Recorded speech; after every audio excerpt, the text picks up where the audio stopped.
Всем привет! В этом видео я расскажу вам о том, как я начала смотреть аниме и с какими трудностями и странными ситуациями я столкнулась.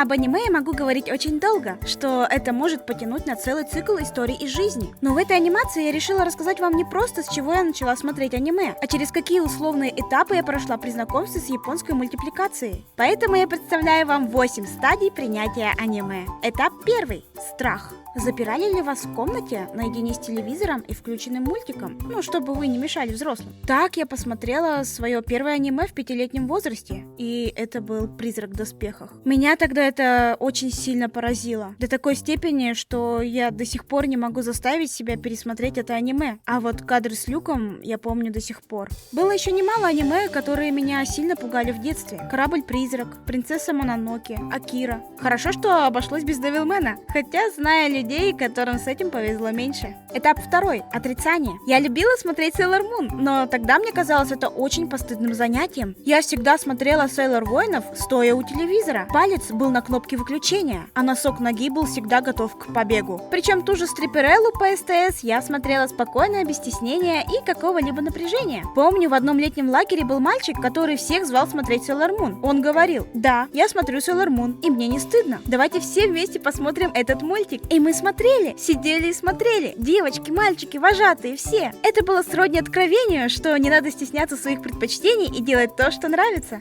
Этап 3. Торги. По Первому каналу стали показывать покемонов, и весь наш маленький детский мир изменился. Покемонов стали смотреть абсолютно все. Скупался став и игрушки. Парни играли в фишки с покемонами. Все рисовали только карманных монстров и разговаривали как Пикачу. Этап 4.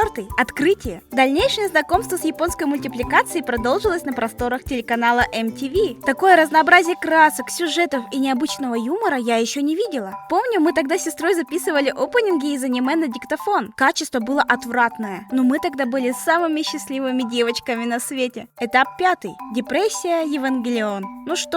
Здесь без комментариев. Этап 6.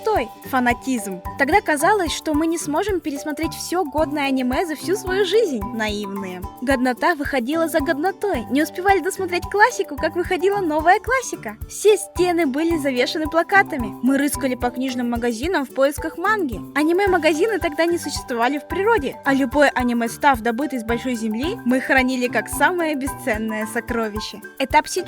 Гнев. Аниме-движение разрасталось довольно быстро. Уже начинали организовываться местечковые фестивали, косплей-шоу, аниме-клубы и аниме-нонстопы. В основном все были подростками, горячими и увлеченными людьми. И все происходило так бурно и стремительно, что общество не знало, как реагировать на это. Поэтому многие анимешники тогда столкнулись с недопониманием как со стороны взрослых и родителей, так и со стороны своих сверстников. Благо, что сейчас все более-менее стабилизировалось.